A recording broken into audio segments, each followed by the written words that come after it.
Welcome everybody. We have people chiming in from all over the world here. I'm Andrew Rueb, the Scott Mead family head coach of Harvard men's tennis, and it's my pleasure to welcome and moderate this webinar today with these all-star panelists. I'm so grateful that you're spending your time with us today. The idea for this event actually can be traced back about 8 years ago when I was at Dr. Loehr's Human Performance Institute in Florida. I'd gone down to take Lorenzo's coaching workshop and was just totally blown away by what I learned in the course. And Paul was also there doing some consulting at the time. And I remember at some lunch break or something, pulling Paul aside and says, we've got to get you guys up to Harvard so people can hear this. And of course, it took 8 years. And, you know, we're kind of on Zoom here. We're not quite at Harvard, but here we are today. And we're just, so excited to hear this conversation that's coming. So let me introduce quickly the panelists. We'll start with Dr. Jim Loehr, who many people call the godfather here of modern sports psychology. He's the co-founder of the Johnson & Johnson Human Performance Institute, author of close to 20 books, including his most recent, which is called Leading with Character, which I highly recommend. He's worked with dozens of world #1 athletes. I mean, the list goes on. We're just so grateful for you to join us today, Dr. Loehr. Thank you. It's an honor to be with everybody, and I'm excited to interact with all of you and hope we create some value for everyone who's tuning in. It's great. And then I'm going to introduce Paul Wylie here, who should be familiar to our audience, having graduated from Harvard in the class of 1990. He's also a Harvard Business School graduate, Olympic silver medal figure skater, longtime corporate consultant, and now the director of the Lake Placid Olympic Training Center. So welcome, Paul. Thank you. It's great to be here. And finally, Lorenzo Beltrame here, who's currently the mental performance director of the Italian Tennis Federation. He's a member of their Davis Cup coaching team. Lorenzo's worked with Dr. Loehr for 22 years, I think, at HPI, where they work with hundreds of top athletes and corporate executives. He's also very familiar with the Harvard athletic facility and community because he's worked with 9 varsity teams as a mental performance consultant. He's also the father of our tennis captain in 2017. So welcome, Lorenzo. Thank you, Andrew. Thank you for having me. Great pleasure to be here with this group of friends, and it's an honor to speak in front, even though we don't see them, this kind of incredible audience. Thank you. So we're going to start off today with the discussion on the lessons we learned from sports, and then we're going to sort of move and talk about how we translate those lessons into the workplace. And I'll be sprinkling in some questions throughout. So if the audience has some questions, please, there's actually a Q&A button there on the bottom of your screen that you can use to ask a question. So let's jump right in. And Dr. Loehr, we're going to start with you. And based on all of your research and years of experience, talk to us about how sports can develop character. And since that's been central to your mission at HPI and in all your writings. Yeah, it's a very challenging issue. We'd like to think that sports participation and competitive stress will automatically lead to character development and character strengths. The research does not support that, unfortunately. There's a whole area of research, and it's called bracketed morality. And that means that the normal rules for moral and ethical behavior are suspended in this arena. And there is a very strong kind of ethos that is developed by some coaches who believe, just like in war, the normal rules for ethical and moral behavior are suspended. But even there are those that say there is a moral and ethical way to wage war. But for some coaches, anything that you can do that will advance the agenda of winning is okay. And so winning is the only thing that matters. When you have coaches that say that, then you get everything from Deflategate, you get people trying to steal signals from a catcher, it goes on, and maybe tripping someone when the ref is not looking, cheating, line calling. The objective is to win and to actually get away with as much as you can and not get caught. So what that translates into in later life is you kind of go in the same way as you're chasing the mountain. On the other hand, you have coaches who say that's not how they operate. And in fact, if they believe that the scorecard first and foremost must be addressing the moral and ethical development of the players on that team or in that individual sport, and that's where they place their greatest emphasis, the whole thing changes. And that is a fertile ground. All of the failures, all of the hardships, all of the injuries can be really, really leveraged to build these remarkable character strengths that will carry them through for the rest of their life. And that is the problem we face, because coaches make the difference. Mm-hmm. Parents tend to also follow whatever the coaches say. And if we don't have the right scorecard, what we're doing for people is setting them up for really a world that may actually be, very, very brutal in terms of confronting the moral and ethical issues they're going to face for the rest of their life. Yeah. Yeah. And then if they're not going to learn it in sports, this is what a great vehicle for this. I know, Paul, you as a competitor, did you have that sort of framework of personal development? I don't know if you were working with the doc at the time, but is that something that how you looked at your athletics as character development? Well, true story. The first time I ever met Dr. Loehr was when I was 15 or 16. I think I was a junior world champion. And a friend said, you should really see this guy. And so it was fantastic. I lived in Denver at the time. But I think that my parents were very insistent that, I think through, what, skating meant in my life, but not in a vacuum, but more as a part of a whole context. And I think that was the beginning of that. And my coaches were also on that same page where the character piece of it was important. And I think one of the things that I learned from Dr. Loehr, especially at the Human Performance Institute, is that this growth that you expect and want from yourself isn't just physical. It's also mental, emotional, and spiritual in some level, at that sort of highest cognition level. And so the sense of character development was always a piece of what I was expecting to get out of skating. And there's no sport where you fall more, probably. and so you're falling and getting up, and it's a very real thing. And then oftentimes you're falling in front of way too many people, and it's embarrassing. But there's a reminder, okay, I gotta, improve myself, and you can't kick the ice or, flip off the judges, or those kinds of things, those things are not allowed. But also your growth is, it's not just about being a better skater or winning. It's about, how did you handle this moment? And, you might have, been sent home at the end of a season, and things didn't go well. The season before the Olympics in 91, I, barely made the cut for the free skate. I was 20th, and they took 20 from the short program to the long program. And, I basically, it was almost the end of my career. And I can remember rollerblading with my college roommate along the Charles River day after day, just trying to, get myself back to the mindset of, it's still possible, even though the year before the Olympics, I, laid an egg at the World Championship.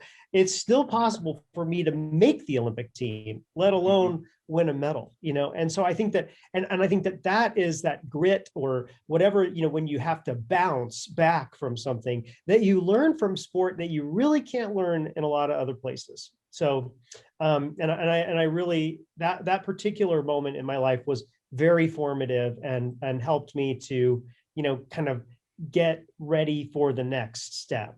So that's great, Paul. And that's a great, personal story there.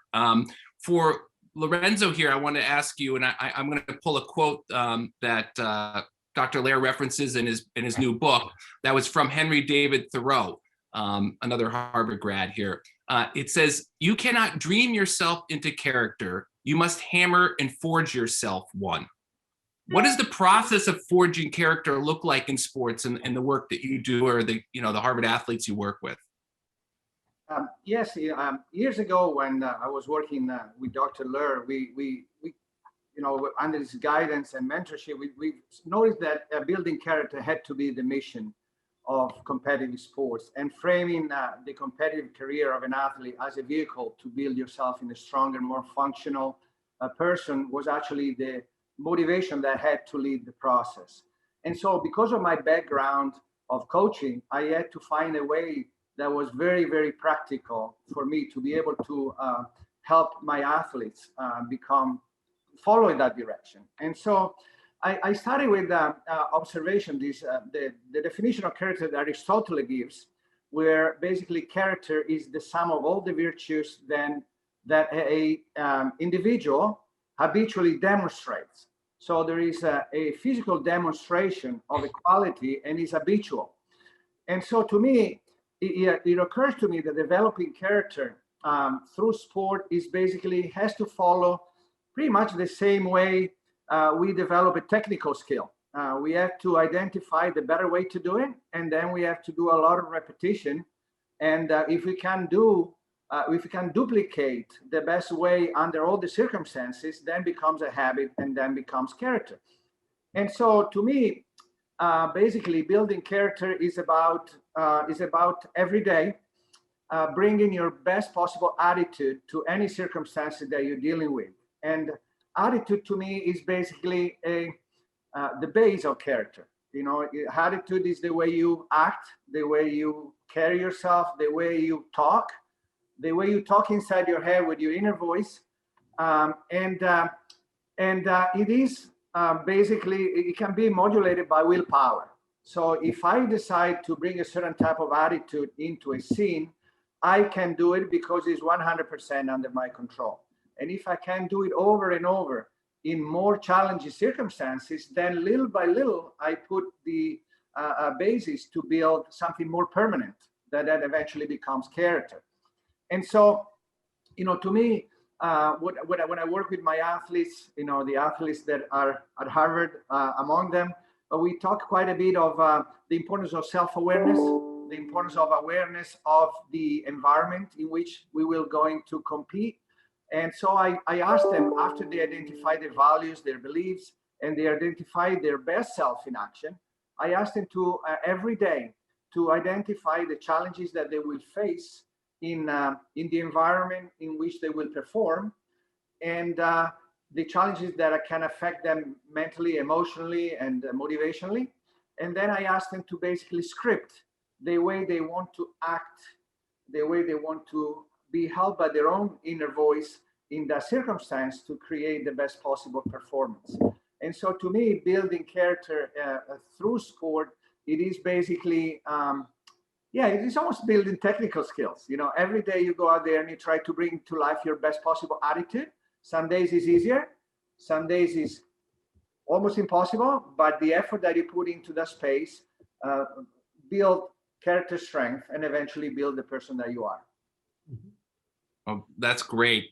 And Dr. Loehr, how did you stumble upon this character development piece for your sports training? You're working with #1 in the world athletes. Do they want to hear about character development? They just want to hear about the wins on the scoreboard, or how do you get them to buy into this, your process? It's a great question, Andrew. I'll have to tell you, it came by accident. This was not something I learned in my training as a psychologist. It really was something that evolved over all the years of my work in collecting data, and all the work in collecting data that we did at the Human Performance Institute, which was probably up to around 400,000 people now today. The data led us there, that we were looking for things that actually sustained success, not just a flash in the pan, but things that actually drove success in a way that was manageable for a long time.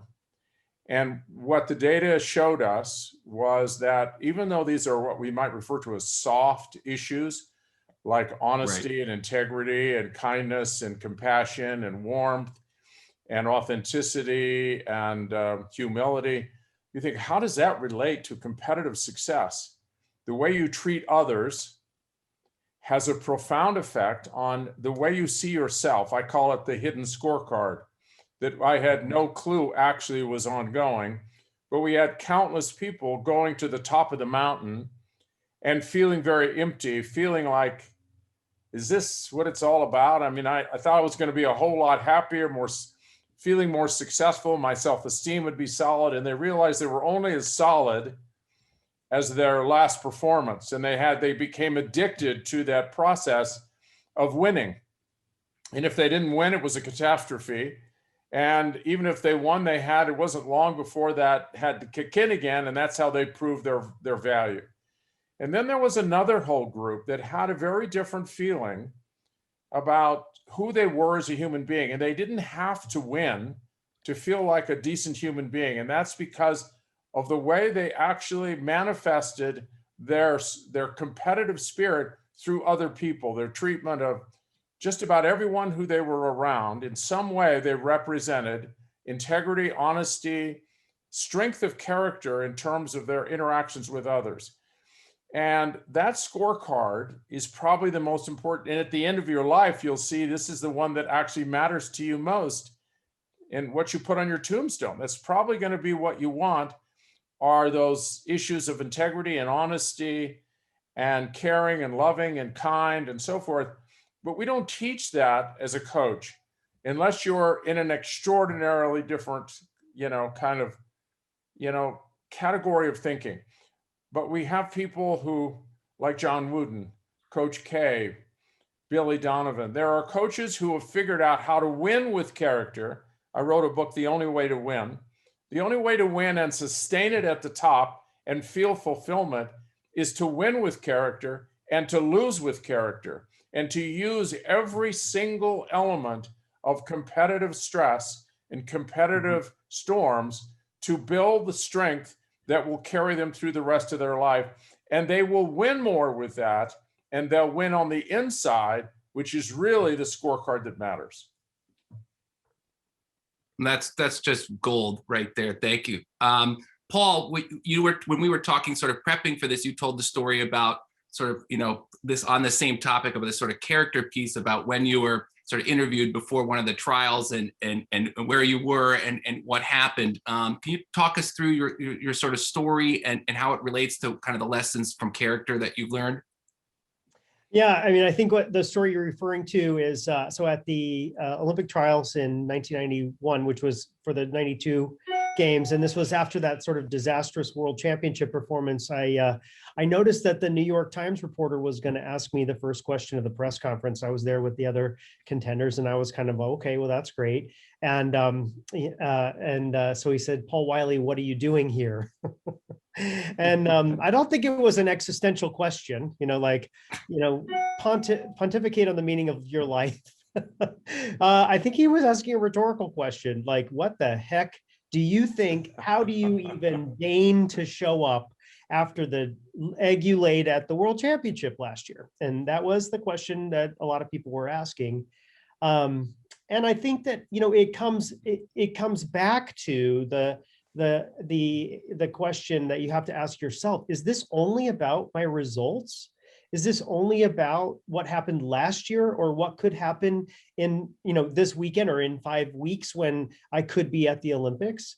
It's about growth. It's about, this is my sport, and I love doing it, and I'm trying to reach personal goals within that sport. And the results are a little bit, obviously they are a benchmark, and I want to make the Olympic team. I want to, get to the top of the podium, but at some level, this is a personal, iterative process, and it's taken, and for me, it took a long time to get myself to the level of performing under the pressure, those elements that were the hardest for me. And so I had another shot at it, and that's basically what I expressed to him was, this is my one last chance to prove that I can do it, to myself. I did. I made that team by 1/10 of a point.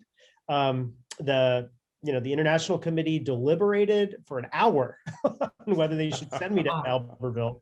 And then 5 weeks later, I won the silver medal. So it's just, you never know what timeline you're on. And so the results, I think sometimes you have to create a good separation from yourself Right. and the results, which I think is what Jim was talking about, 100%, where 100%. it can't just be about, oh, I won or I lost today.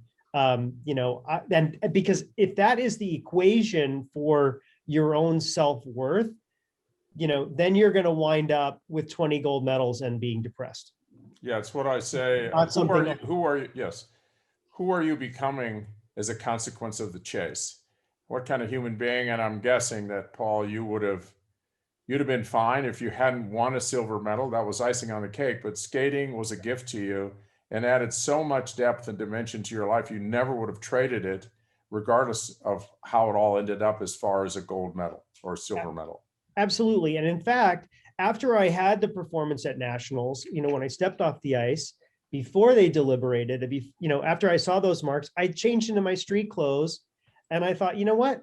And I had this conversation, a bit of a prayer, which is, I'm grateful and thankful for what happened in this sport. And, that's the end of my career. If it is, I'm good with that. Like I learned a lot. I was blessed in many more ways than most athletes. I was able to go to Harvard. I was a graduate. I was going to move on to other things. And then the woman comes in who's the publicist and says, what are you doing in your street clothes? You're supposed to be on, in the award ceremony right now. And, so I think you have to have that ability to, release yourself from those results and say it's worth it for other reasons, actually. Yeah. Oh, that's just great. And Lorenzo, I've got a question for you that actually comes up a lot with our current students and even our recent alums. And they often struggle in an interview to articulate the lessons that they learned through sports and how that prepares them for the business world. So if you're in an interview, and maybe you didn't have as much real world work experience, but you've been through sports, you've learned all these lessons, how would you relay that to an interviewer? You have to sort of sell your story. Well, I think that for young adults that move out of college and they go into business interview, one of the 3 pillars of the athletic department of Harvard, which is academic integration, is where I would go. Basically, besides the academics where they learn specific things to apply to business, we learn a lot of lessons through sports that can help us be successful moving on. And I think those are very important lessons that need to be explained maybe to the interviewer if given a chance. And I think that basically, we deal with very ambitious athletes that have been really dedicated to perform in 2 different arenas, the sport, chasing some sort of outcome, and obviously the academic part, where obviously they also were chasing another outcome. And based on that, based on the dedication and the commitment, they learn the lessons that probably will be the most important to business in their ability to manage their time or manage their energy, as Dr. would like to say.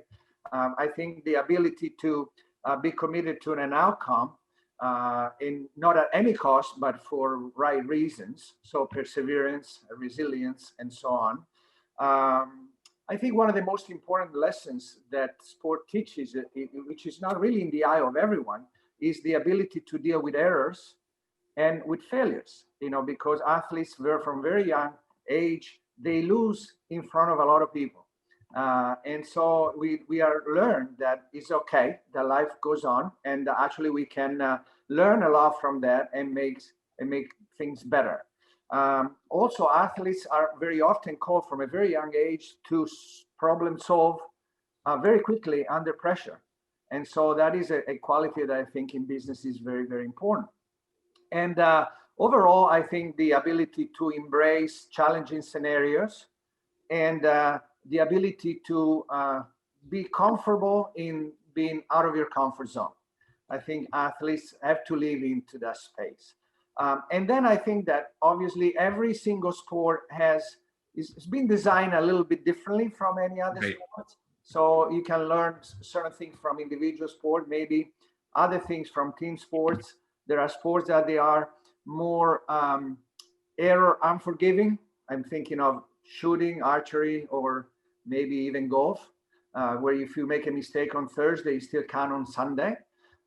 Or sports like tennis, where if you make a mistake, in the first game, it doesn't count in the second game. So, there are many lessons different from every sport, but I think that a student athlete that graduates and move on to the business world should be very proud to have achieved that status and to be able to articulate what they learn through that experience. That's great. And Dr. Loehr, if you had to answer that question, if you were, going back in time and you were just applying for your first job and you had your sports experience, how would you, articulate that to an interviewer about what you learned? Well, let me just preface it by saying that I've learned that sport is a compressed version of life, and that it may take a normal 5 or 10 years to experience what you experience almost in maybe just a few weeks in competitive athletics. I mean, the highs and lows, and as Lorenzo said, you have to figure out how to deal with losing and failure, and you have to figure out how to compete, how to handle stress, how to handle difficult times and difficult people, difficult coaches, maddening, press, and parents who are completely over their skis with wanting you to, perform and beat all these kids or whatever. This last weekend, my grandson, who's in the 14s, had to play 5 matches in one day. He played a quarterfinal in singles, a semifinal, and a final. And then he had to play a semifinal in doubles and a final in doubles. He won the doubles and lost in the finals, but he started at 8 in the morning and didn't finish until almost 7 o'clock at night. And how many things in life are going to push you physically, emotionally, mentally, and even spiritually in terms of, he had line calls, players who were calling crazy lines. He had parents screaming and yelling. He was fatigued. It was so hot. He had to go through that and try to figure out, how am I going to survive this and focus and stay in the present moment and not get upset with the crazy heat. And I've not been outside. It's been cold here. I haven't been outside, on and on and on, the conditions. And all of that, if it's in the right context, it's going to help him move forward in life. He learned a ton. And so anyone who's been in competitive athletics has had to endure a lot of things that may not have been experienced for maybe almost occasionally and almost never until they get into the real world of business. And so competitive athletics is a gift, as long as it's done in the right way and people understand that it's for development of the person, the whole person first and the athlete second. The gifts just keep coming.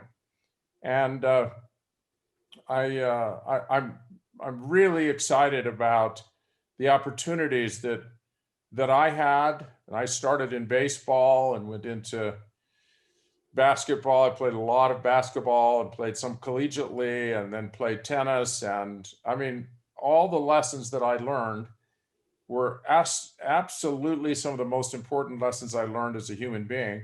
And the people outside of my own parents who had the greatest influence on me and my character were my coaches.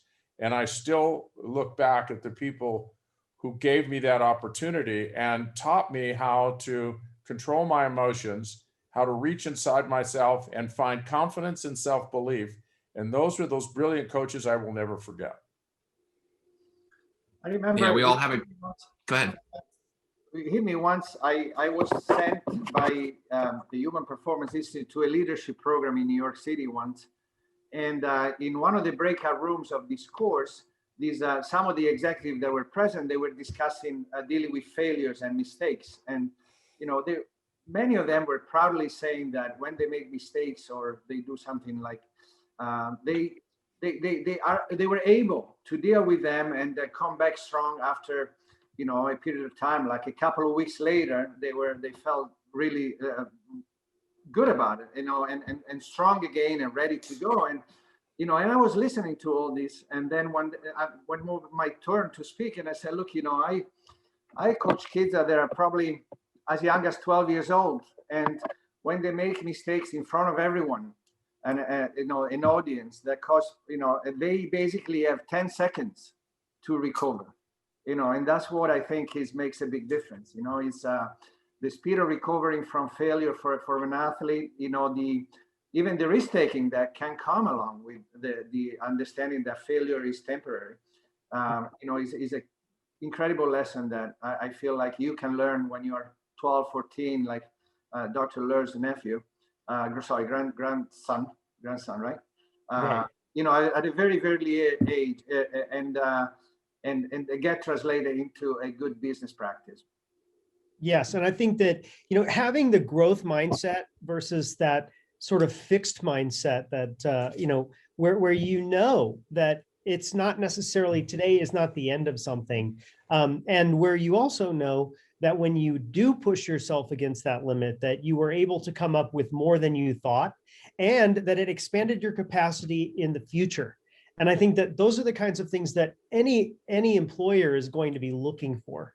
Right. They're not going to want you to come in as this smart guy from Harvard that knows everything, right? Rather, I think they'd rather see you as somebody who has the ability to tackle hard problems and continue to grow, because over the long term, the investment that they make in you is going to be about what can you bring to the organization over time, not just that first day that you show up. So with that growth mindset, and it's got to be, relationally, but also the academic side of things, and sort of the perseverance, whatever those things are that you can grow in, you bring that to an organization, and they understand the difference between an athlete who has pushed themselves to those limits and one who is has maybe given up and said, I just can't do this.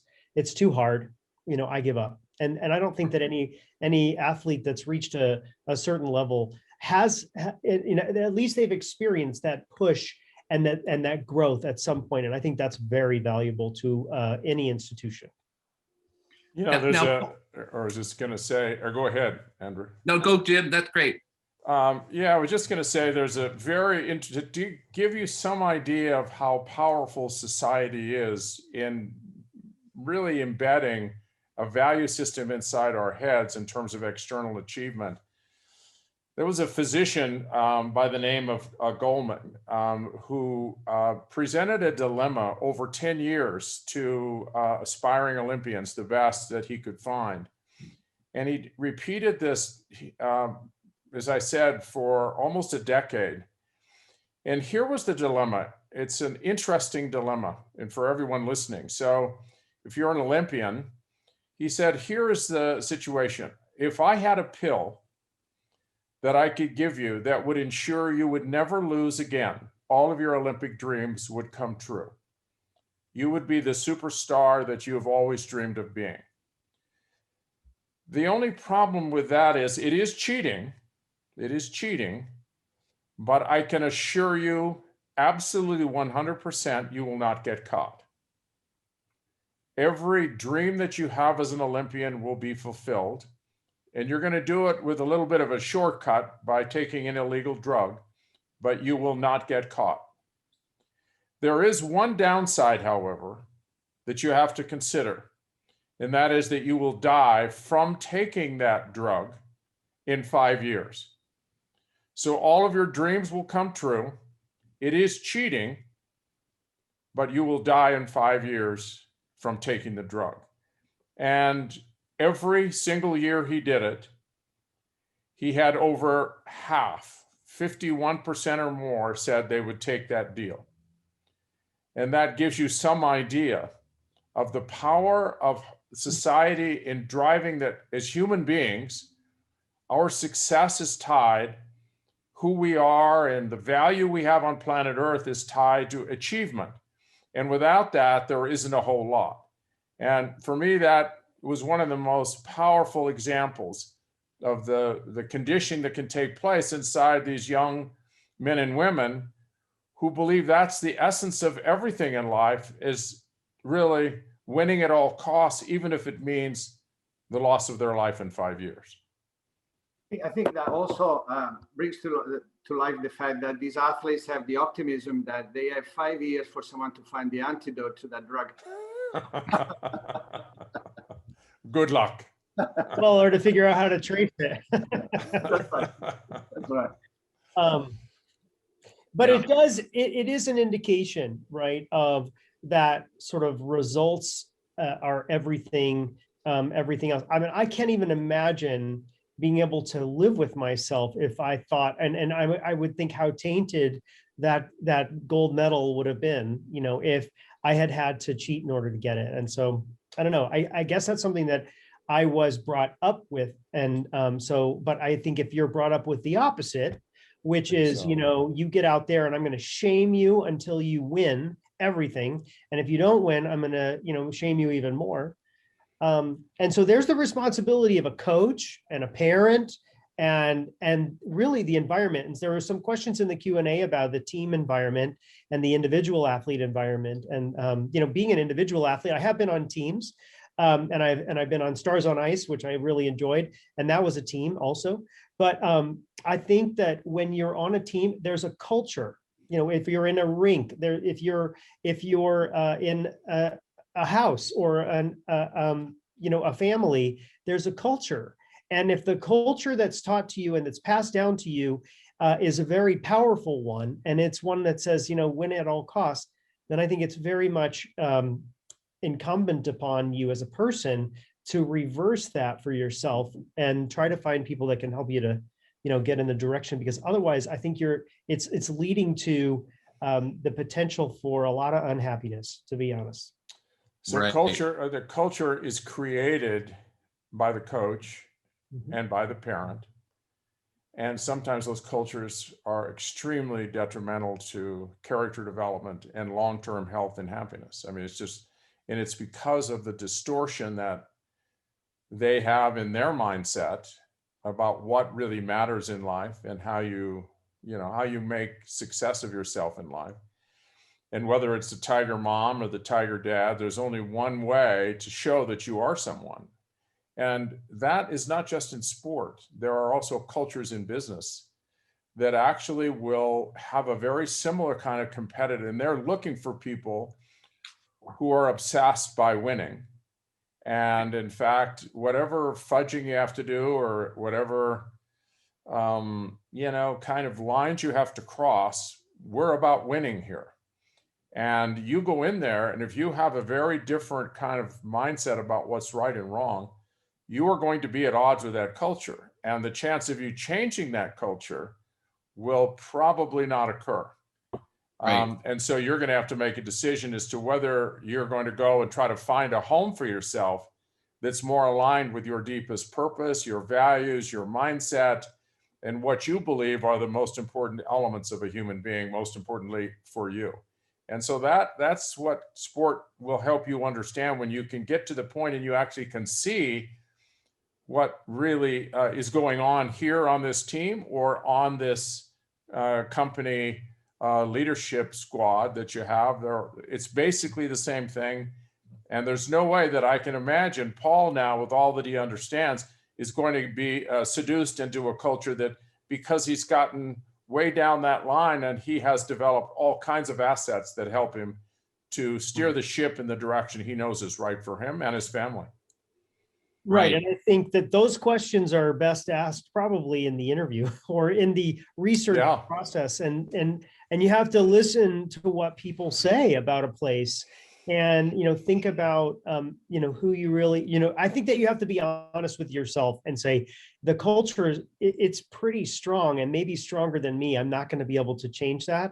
And so have the strength of character of your own to say, I don't really need that. Even though it's a lot of money, I'm going to do something else because I think it's going to be, in the long run, better fit for me. That's Right. moral courage. Right. I've got a question for Lorenzo here, and this is, you know, talking about some of the things we learn from sports, but self-awareness is sort of an underrated factor in your success as an athlete or as a business person. knowing your strengths and weakness, honestly assessing what needs improvement, taking constructive feedback, would be huge for a young person leaving their athletic career and starting off their business career. So, how do you see that in your work?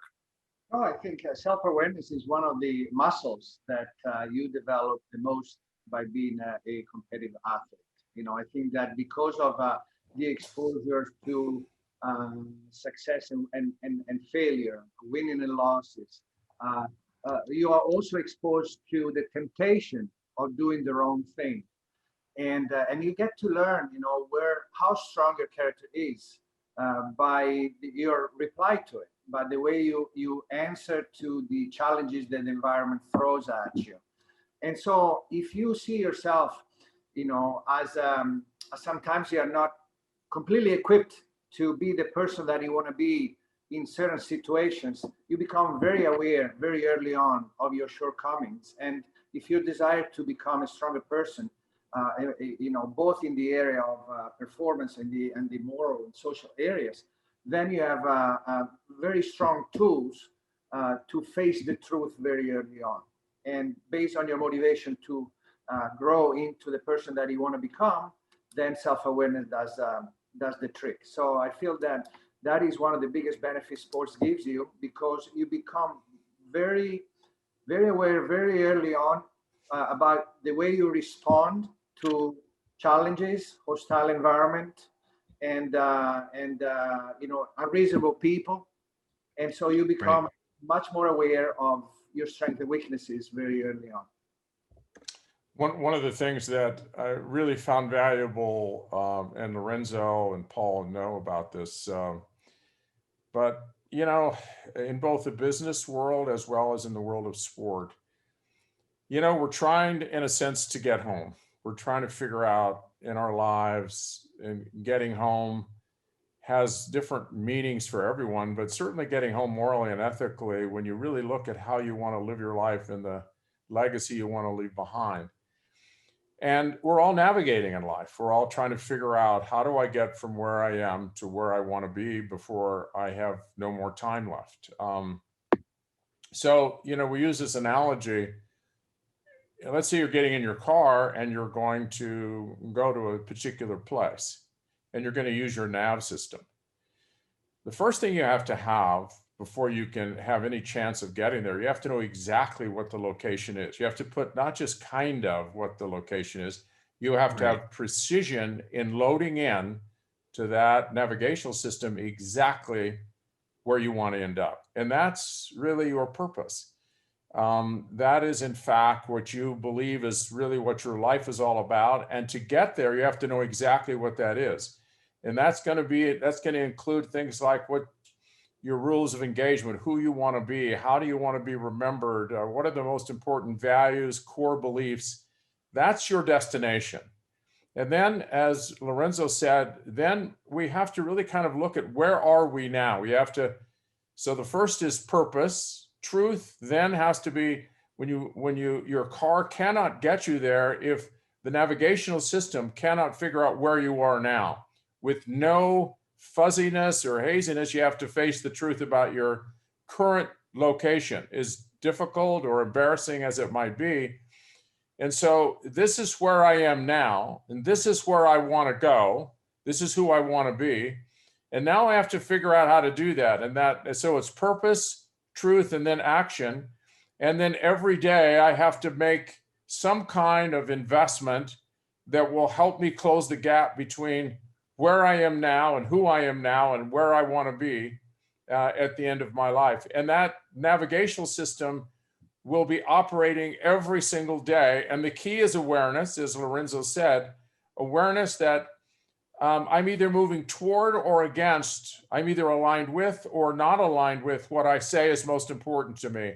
If I want to get home, I'm going to have to square it up, face the truth, and make investments of my most precious resource, which is my energy, and move closer, take action to get me there. And that purpose, truth, and action, I think is a very important metaphor for us all to make sure that we're staying on track. Yeah, That's great stuff. And there's some questions here in the chat I did want to ask, and I'm sure you all have kind of been asked this before too, but we have examples of great champions. I mean, they put in, Michael Jordan here, who was not always known as being the best teammate, maybe always didn't have the best attitude, obviously a great competitive drive. So when we talk about this, there are the other examples out there, counterpoints, perhaps, although I don't know Michael Jordan personally, but how do you answer that question, for the group here? I mean, I'll do a very quick jump in. I would say this, that Michael Jordan was obsessed by becoming the best he could possibly be. And his intensity and his commitment, if you look at him in practice, he was trying to make everyone better. And he would push people beyond what they thought they could do to make them better. He was about making everyone on that team step up and be better in every way possible. So he was a spark plug. Yeah, he was a person who was obsessed about his own achievements, but as a teammate, I mean, people felt they had to step up or they'd be left in the dust.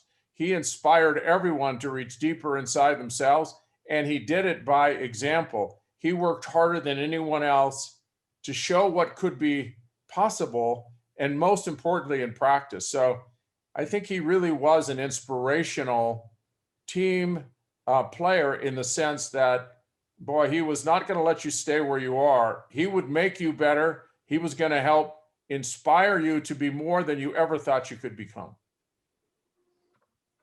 I think that the most important part of an attitude that basically helps an athlete achieve whatever they have to achieve is that they have to, in a sustainable way, so sustainable success, is that the attitude that you bring to life every day, you have to be proud of it, you have to like yourself, and is an attitude that helps yourself perform better.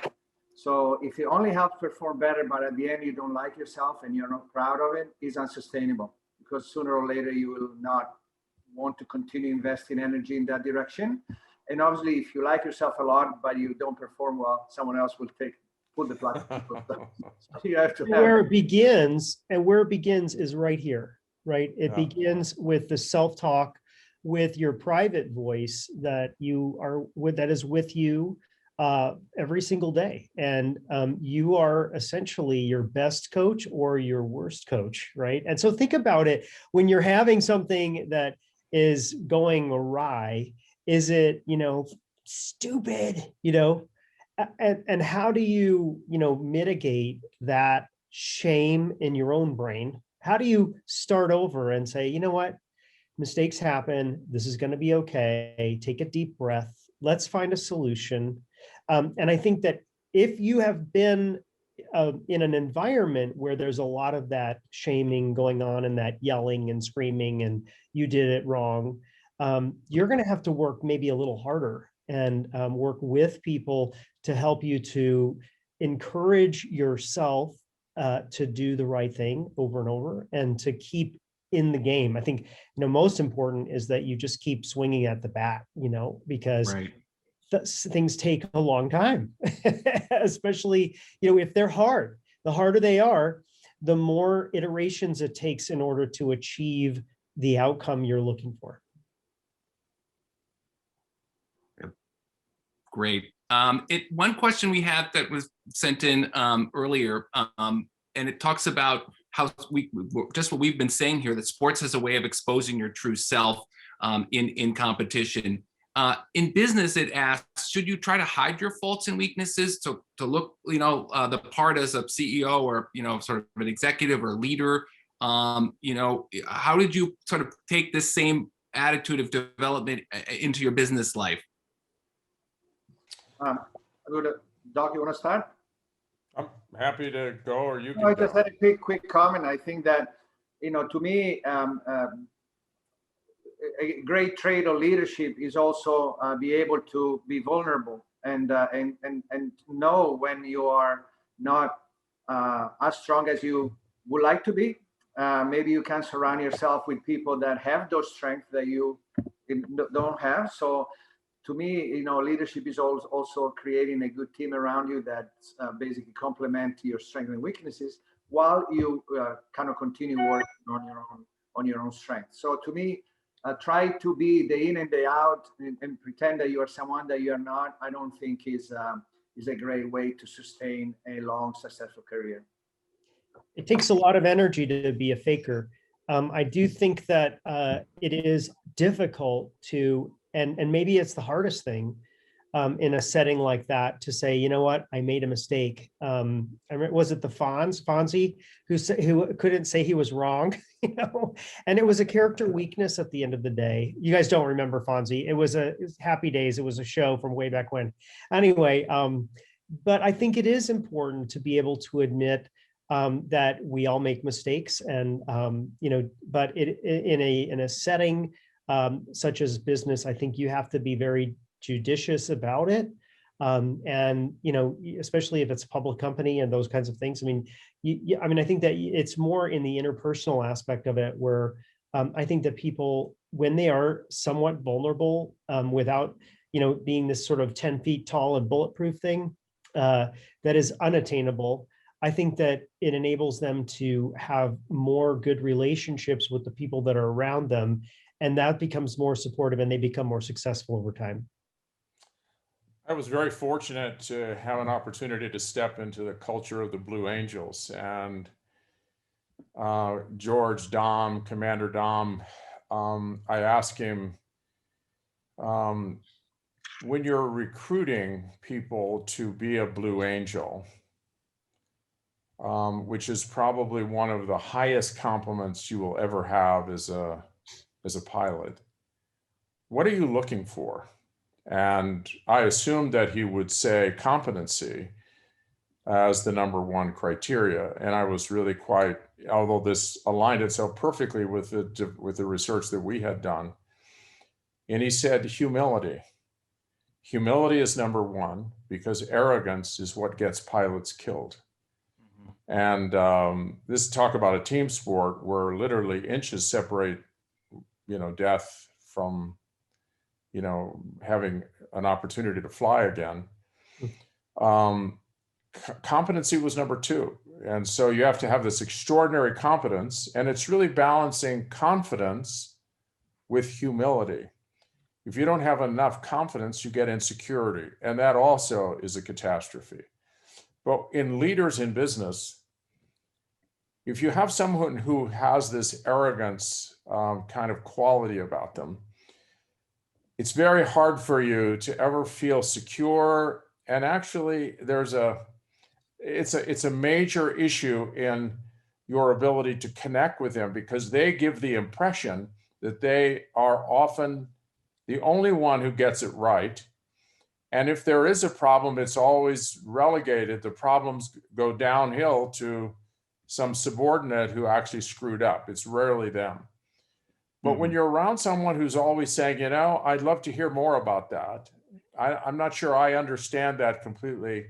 That's an area I need more understanding. And you actually create the sense that you're always curious, always need to learn, and always want to get better. That is one of the most powerful attributes, and that is a character strength. Humility is not a weakness, it is a strength. When paired with confidence, it gives you this ability to lead in a way that people really, really respond to you. So, arrogance, even though you're at the top of the rung, can be problematic. Right. There's so many good questions that are coming from this discussion here, and I want one more here for us to think about. It says everyone in business has to overcome the fear of failure, and of course top athletes do as well. Any concise thoughts or words on how someone starting a new job post-graduation should reflect on to sort of help them put this in context or give them a push on their way? I think that when I work with my athletes, I try to make them reflect if fear of failure is actually fear of failure, or it is actually fear of judgment when fail. Because failure itself, at least in sports, business could be obviously different, but it doesn't have like these incredible repercussions. But we are very much concerned about how other people see us and the judgment that they make upon us. So I think that once we associate a negative kind of reputation based on the failure that we experience, then we go into the space of fear. And very often, this judgment, it doesn't really come from others anymore. We are probably the worst possible critics of ourselves. And so when we are in a competitive event, the fear of failure is most likely fear of our own judgment at the end of the event. And so I think that creating, like Paul was saying before, like a good inner voice that helps you do constructive criticism, but avoids make this permanent judgment on yourself is kind of crucial for fear of failure. That's my take. Yeah, I love this notion that, if you really look at the way in which we learn, a failure is just a no. It means you're not finished baking yet. You still have more to learn. And if you just accept it, if you get only yeses, you never figure out how to improve to the next level. So no's come very, very strategically in helping you understand that there's a process you don't fully have yet. If you were to ask, if you look at Novak Djokovic's backhand down the line, is it one of the most beautiful, it's almost perfection. But if you were to ask him how many times he missed a backhand down the line in drills and all the practicing and all the matches he's played, it's in the millions, maybe tens of millions. And if he hadn't accepted that, he couldn't have really honed this incredible ability to execute under pressure. He had to have a lot of no's. And the same is true with Fed's forehand, or with the triple that Paul was able to execute. How many times, Paul, did you have to fall and suffer falling, meaning that you still don't have it quite right yet? How many times did you, and if you got upset with every time you fall, it ruins your confidence. It undermines your belief that you can ever do it. You have to pick yourself up and say, I just don't have it yet, but I will get it. I will be one of the best in the world. I'm an Olympic caliber. If I can get this, I will get it done. Is that true with you, Paul? Yeah, I mean, it was thousands, unfortunately. And I think that the really important thing is that you have to be able to see that moment almost like as a blue sky, if you could use blue sky as a verb to sort of write the future and say, I want this to happen for myself, and this is how it will look frame by frame, because it's very difficult in that moment when you know that that particular jump and the outcome of it will affect literally the rest of your life and the way that you look back on this career that for me, it was over 20 years. And whether I had a success or failure on the triple axel at the Olympics in the short program, especially with the huge story about the year before when I missed it, I had to be able to take that moment and go through it and risk it, because there is a moment where as you're in the present, you have to step on the edge, get your arms back and go for it. Yeah. And so I think risk is a part of life. And it becomes a metaphor for life, doesn't it? Yeah, it's a part of life. And and actually, these days there's, people have so many more jobs, and that means they get laid off or they leave it or whatever. And so there's so many transitions compared to what there used to be. So as an athlete, you're really ready for that more than anybody else. So I want to say, good luck, and you're well prepared. Get on your way to falling a lot and get back up and get after it. That's it. Oh, this has been great. I think our hour is up, and I know there's so much more to talk about. And this kind of conversation will go on. I think, for a long time for all of us. But thanks for giving us so much to think about. Thanks for all of your time. We just so appreciate it, and so nice to see all of you here together. So I'm so appreciative of it. So thank you to everybody that tuned in from all over. This has been great, and we'll onwards, and we'll hopefully be able to meet up again at Harvard in the future. See everybody live.